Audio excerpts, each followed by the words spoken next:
Welcome friends, শুভ সন্ধ্যা। ভালো থাকবেন সবাই। একটা অনুরোধ আগেই করে রাখছি, স্কিপ করে যাবেন না, শুনবেন। পাকিস্তানের অবস্থা নিয়ে বলছি। পাকিস্তান এখন ধ্বংসের মুখে, আর বেশি দিন টিকিয়ে রাখতে পারবে না পাকিস্তান তার অস্তিত্ব। কারণ তার যে বাবা, জন্মদাতা বাবা আমেরিকা, এখন পাকিস্তানের উপর থেকে আশীর্বাদের হাতটা সরিয়ে নিয়েছে। ভিখারি পাকিস্তান মরতে বসেছে এখন। কেন? আমি একে একে পয়েন্টগুলো বলছি। পাকিস্তান পারমাণবিক অস্ত্র এবং পারমাণবিক মিসাইল তৈরি করছে। গোপন খবর আমেরিকার কাছে আছে এবং আমেরিকা বলছে যে যে কোনো সময় আমেরিকার যেই গোয়েন্দা বিভাগের যিনি প্রধান তুলসী গাবার্ড, তিনি একটা সাক্ষাৎকারে বলেছেন যে যে কোনো সময় আমেরিকান যে পাকিস্তানের যে রেঞ্জের মধ্যে আমেরিকাকে টার্গেট করতে পারে।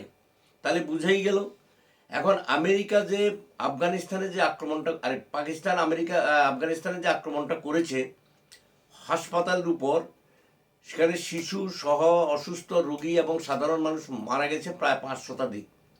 এটাকে কেন্দ্র করে আফগানিস্তান যে পাল্টা জবাবটা দিচ্ছে, সেই জবাবের ফলে পাকিস্তান এখন দিশেহারা হয়ে গেছে। আমেরিকা ব্যস্ত তার ইরান নিয়ে, কারণ ইতিমধ্যে রাশিয়া এবং চীন তার বিরুদ্ধে খেলা শুরু করে দিয়েছে। যত তাড়াতাড়ি ইরানকে শেষ করে দেবে ভাবছিল, সেটা কিন্তু হয়ে ওঠেনি। সুতরাং আমেরিকার সংকট এখন তীব্র আকার ধারণ করেছে। তাই সে এখন নিজে পিঠ বাঁচাবে না তার পাকিস্তানকে রক্ষা করবে। আর ভিখারি পাকিস্তান তো সবসময় বসেই থাকে, সে কিছু আর্থিক সাহায্য পাবে, অস্ত্র পাবে। এই কটা পরমাণু অস্ত্রের উপর ভর করে পাকিস্তান যেই খেলাটা খেলছে, সেই খেলার বলি কিন্তু পাকিস্তান হতে যাচ্ছে। আপনারা জানেন যে ইতিমধ্যে আমরা যদ্দূর খবর পেয়েছি, আফগানিস্তান তার সীমান্ত, অর্থাৎ যেটা ডুরান লাইন, তার সঙ্গে যেই লাইনটা আছে সীমান্ত বরাবর প্রচুর পরিমাণে অস্ত্রশস্ত্র জোগাড় করছে, সৈন্য মোতায়েন করে আক্রমণ হানিয়েছে। এবং শুধু তাই না, গ্রাউন্ডে যেমন আক্রমণ করছে, আফগানিস্তানের যা কিছু এয়ারফোর্স আছে সেটা দিয়েও সে আক্রমণ করছে। এদিকে ভারতবর্ষ তার সীমান্ত সুরক্ষা করে ফেলেছে। এখানে প্রায় 20,000 সৈন্য এবং প্যারাট্রুপার্স তৈরি রেখেছে। এয়ারফোর্স তো আছেই, অর্থাৎ যে কোনো সময় ভারত পাকিস্তানে ঢুকে যেতে পারে, আক্রমণ হানতে পারে, অর্থাৎ অপারেশন সিন্দুর 2 শুরু হয়ে যেতে পারে। আমরা যদিও বিষয়টা এত দেখতে পাচ্ছি না, কিন্তু তৈরি হয়ে গেছে। পাকিস্তান ইতিমধ্যে জানাচ্ছে যে ভারতের সাহায্যে, অর্থাৎ আফগান সেনাদের সঙ্গে ভারতীয় সেনারা ঢুকে পড়ছে। অসম্ভব কিচ্ছু নয়, কারণ ভারতের ড্রোন তৈরি। এখন আমেরিকা আফগানিস্তান যে অল আউট অ্যাটাকটা শুরু করেছে আফগানিস্তানের উপর, সেটা কিন্তু একদম অল আউট অ্যাটাক চলছে। এই কারণে যে যে পাকিস্তান এখন তার ডিফেন্স নিয়ে নিয়েছে, বলছে না, আমরা যে আফগানিস্তানে যেখানে আক্রমণ করেছি সেখানে নাকি নেশাকারবাদীরা ছিল। অর্থাৎ যেটা সন্ত্রাসবাদী রাষ্ট্র, সারা পৃথিবীতে যে সবচেয়ে বেশি নেশা রাষ্ট্র, সন্ত্রাসবাদী রাষ্ট্র হিসেবে পরিচিত আমেরিকা, যেখানে নেশার ডিপু, সেখানে এরা আফগানিস্তানে বলছে যে তাদের সাফাই গাইছে যে আমরা আফগানিস্তানে যেখানে আক্রমণ করেছি সেটা হাসপাতাল ছিল না, সেটা ছিল নেশাকারবারীদের সেন্টার। তো কত বড় ব্যাকফুটে চলে গেছে পাকিস্তান, এতেই প্রমাণিত হয়। কারণ কি, এখন আমেরিকা যেহেতু সাপোর্টটা পাচ্ছে না, অর্থনৈতিক সাপোর্ট পাচ্ছে না, এই সুযোগে চীন চাইছে এখানে ঢোকার জন্য। আমেরিকাকে সরিয়ে চীন যদি একটা কিছু করতে পারে, কিন্তু সেটাও চীনের পক্ষে এত সহজ হচ্ছে না। কারণ ওইদিকে মধ্যপ্রাচ্য বা পশ্চিম এশিয়াতে সেখানে যেই ঝামেলা চলছে, ইরান এবং ইসরায়েল আর আমেরিকার যে যুদ্ধ প্রক্রিয়া চলছে, সেটা অত্যন্ত সাংঘাতিক অবস্থায় পৌঁছে গেছে। কারণ ইরানকে অনেক রাষ্ট্রই ব্যাক করছে, পেছন থেকে অনেক রাষ্ট্র ব্যাক করছে। আমি জানি না ভারত সেখানে আছে কিনা, থাকতেও পারে। কারণ ভারত পারস্য উপসাগরে দেখেছে, এই যে হরমুজ প্রণালীটা যদি বন্ধ হয়ে যায়, তাহলে ভারতের সমস্যা, তেলটা চলবে স্বাভাবিকভাবেই। আপনারা জেনেছেন ইতিমধ্যে ভারতের কয়েকটা জাহাজ ইরান ছাড় দিয়েছে। ভারতবর্ষের জনগণের মধ্যে একটা চাপ আছে, মার্কিন বিরোধী চাপ আছে, সেটা ইরান স্বাভাবিকভাবে লক্ষ্য করছে।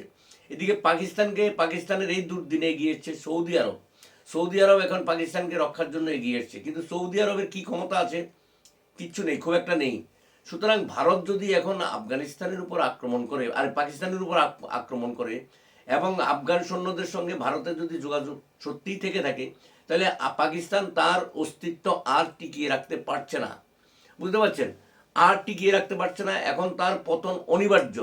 বালুচিস্তান ইতিমধ্যে যেই আঘাত হানা শুরু করেছে পাকিস্তানি সৈন্যদের উপর, শয়ে শয়ে পাকিস্তানি সৈন্য বালুচিস্তানের বিদ্রোহীদের, অর্থাৎ তারা যে বালুচিস্তানকে স্বাধীন রাষ্ট্র হিসাবে ঘোষণা করতে চাইছে সেটা তাকে সাপোর্ট করছে, সেটা তীব্রতর করেছে।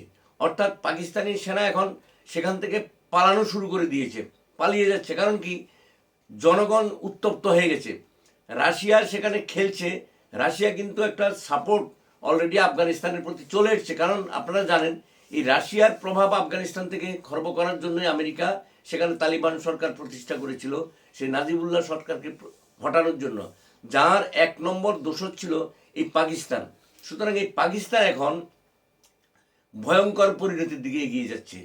ভারত এখন পিওকেটা যদি দখল করে নিতে পারে, তাহলে পাকিস্তানের যে আসল যে অস্তিত্ব, তার যে ভৌগোলিক অখণ্ডতা যেটা ছিল, মানে দেশভাগের সময় যেটা নিয়ে পাকিস্তান হয়েছে, সেটা কিন্তু আর থাকছে না। কতটুকু রক্ষা করতে পারবে সেটাও কিন্তু সন্দেহের ব্যাপার। আর আমেরিকার আশীর্বাদটা যেহেতু চলে গেছে, সেটা সাংঘাতিকভাবে কিন্তু এখন প্রভাব পড়ছে পাকিস্তানের উপর। অর্থনৈতিক সংকট, জিনিসপত্রের দাম, খাদ্যদ্রব্যের সংকট। আফগানিস্তানে সেই সংকটটা নেই, কারণ ভারতবর্ষ পেছনে আছে।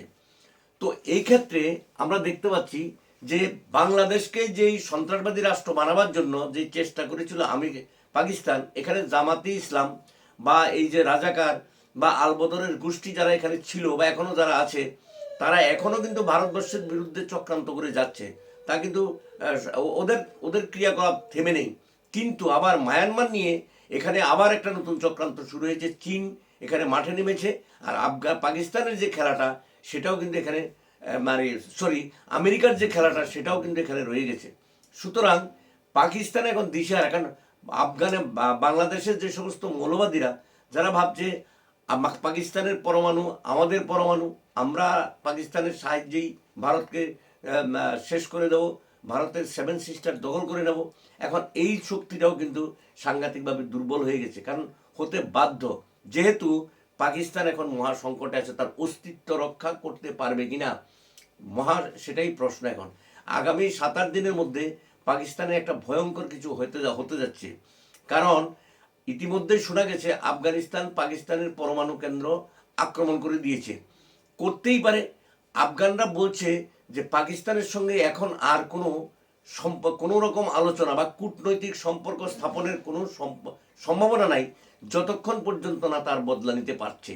তাহলে আফগানিস্তান পাকিস্তানের অনেকটা সীমার ভেতরে ঢুকে গেছে। ইতিমধ্যে ভারতও যদি সেই প্রক্রিয়া শুরু করে, তাহলে পাকিস্তানের অস্তিত্ব আর অটুট থাকছে না। কারণ আমেরিকার সাহায্য সে পাচ্ছে না। কারণ তুলসী গাওয়ার যে বক্তব্যটা রেখেছেন এবং ডোনাল্ড ট্রাম্প এখন যেটা বলেছেন সম্প্রতিকালে, যে পাকিস্তান যেই আক্রমণটা আফগানিস্তানের শিশুদের উপর করেছে, ডোনাল্ড ট্রাম্প কিন্তু সেটা সাপোর্ট করতে পারছেন না। এই কারণে আমেরিকাও এটাকে কেন্দ্র করে পিঠ বাঁচানোর চেষ্টা করছেন। কারণ সে এখন যেভাবে যুদ্ধে নেমেছে, এবং আপনারা জানেন উত্তর কোরিয়া অলরেডি একটা সতর্ক এবং কড়া হুঁশিয়ারি দিয়েছে। আমেরিকার জম যদি কেউ থেকে থাকে এখন, সেটা হলো উত্তর কোরিয়া। উত্তর কোরিয়াকে সামলানোর ক্ষমতা আমেরিকার নেই। উত্তর কোরিয়া যদি ঠিকই এই সুযোগে আমেরিকার উপরে আক্রমণ করে, তাহলে আমেরিকা তার সমস্ত অনেক কিছু হারাবে। এমনিতেই হারিয়েছে, তার অর্থনৈতিক সংকট সামনে। আমি এর আগের ভিডিওতে বলেছি যে আমেরিকার সংকট সাংঘাতিক তীব্র আকার ধারণ করছে। কারণ এই ডোনাল্ড ট্রাম্পের পাগলামি, এইভাবে যুদ্ধ প্রক্রিয়া শুরু করা, পশ্চিম এশিয়াকে উত্তপ্ত করা, তার সমস্ত এই যে হরমুজ প্রণালী বন্ধ করে দিয়েছে, তারপরে যে তেলের সংকট সারা বিশ্বে শুরু হয়েছে। এখন অনেকগুলো মুসলিম কান্ট্রি যেগুলো আগে ইরানের বিরোধী ছিল, তারা এখন ইরানকে সাপোর্ট করছে। এবং তার যেই নীতি, সেই নীতির বলি কিন্তু এরা হচ্ছে এই মার্কিন যুক্তরাষ্ট্রের নীতির বলি। তারা ধীরে ধীরে বুঝতে পারছে।